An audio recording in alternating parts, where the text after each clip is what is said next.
Thanks for joining us on Because You Asked. I'm Barry Nussbaum, and today we're continuing to ask questions of Israeli Ambassador Danny Ayalon. The retired ambassador used to be a member of Knesset as well, used to be Deputy Foreign Minister under the government of Bibi Netanyahu, and worked in the UN in New York representing the interests of Israel. Thanks, Danny. Thank you. Big, important question today. It's going to be on everybody's mind in the United States in the next several weeks. The new Secretary of State, Mike Pompeo, former CIA director, and the new National Security Advisor, who doesn't have to be confirmed by Congress, your good friend, John Bolton. Both of these gentlemen have made it very clear they agree with President Trump that the JCPOA was a disaster for the United States, and very well might end up guaranteeing that Iran becomes a nuclear power with the ability to make nuclear weapons. My personal opinion is they're probably right. The government of Israel has been telling the UN and everybody that'll listen for a very long time they cannot allow an existential threat to exist not too far away, just minutes by missile. What will Israel do if Iran is released from the JCPOA and continues on what they're probably already doing covertly, which is working towards a bomb? Well, the first thing, Israel will try to convince the world powers that it's not only against Israel's interests, not only against the Sunni governments, but their own.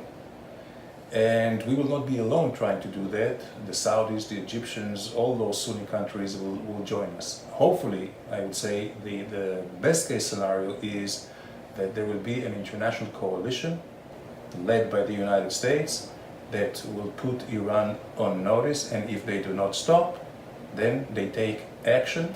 They restart their nuclear program, they will have bigger problems than they have ever had before.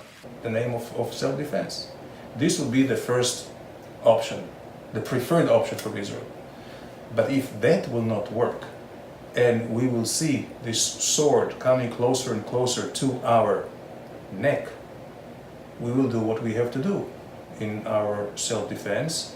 We have taken 2 reactors before, we can do it a third time. So the 2 reactors you're referring to obviously were Osirik in Iraq under Saddam Hussein, and the similar reactor under construction of Assad's regime in Syria. The difference obviously is the magnitude of the Iranian program. What we do know, it's in many places, often constructed under mountains, fortified situations that would not be accessible from any sort of normal armament. I remember talking to an admiral who told me that the bunker buster bombs, the big heavy stuff that the U.S. Army has, would probably get to it if it could be located. But those weapons have not been transferred to Israel, and from what I understand, Israel doesn't have a plane heavy enough to pick up one of those bombs anyway. Does Israel go alone if they have to? It is true that the nuclear infrastructure of Iran is nothing like the ones that Saddam Hussein had or Assad in Syria. However, without going down into operational details, you don't have to take the entire infrastructure in order to at least delay substantially their plans.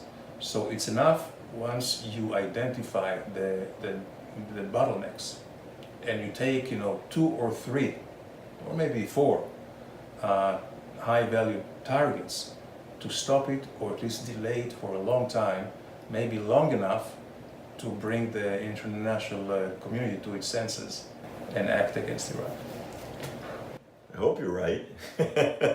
I know there's a lot you can't talk about, certainly not for public dissemination. I would suggest, however, that the interests of Saudi Arabia, of Egypt, of the Emirates, certainly of Jordan, don't seem to be worrying the Europeans very much. For some reason, it's as if Europe is convinced it's somebody else's problem. Iran won't come after us. Iran will go after the Sunnis. or the Jews in Israel or the great Satan in the United States, and we'll be left alone. So we'll just continue trading on our billion-dollar contracts that have already been signed in the last few years since the JCPOA went into effect.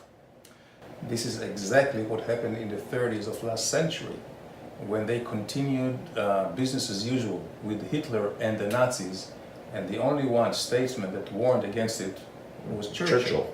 And of course, they woke up, it was too late, and to a huge, devastating, the most devastating war ever. I would not underestimate the Iranians' capabilities and their intention to do the same thing as Hitler did. I hope they will learn, the European countries, from the mistakes in the past and stem this problem when it's still manageable. Well, you know the old adage, when someone says they're going to come and kill you, believe them. Certainly, Bibi Netanyahu's government believes, and he has made some outstanding speeches, both at the UN and in front of a joint session of Congress, much to the dissatisfaction of then President Obama, who pulled his staff out of that meeting because he didn't want to show any support. I wonder if the United States believes.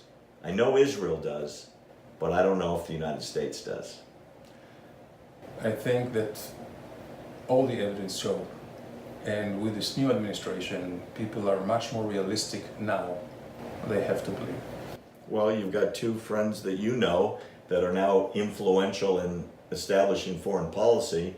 I think there's going to be a profound change in the coming weeks, don't you? I believe so. Thanks, Danny. Thanks for joining us on Because You Asked. You can write to me, Barry, at AmericanTruthProject.org, and you can drop me a note if you want to ask a question of the ambassador, and I'll make sure he sees it.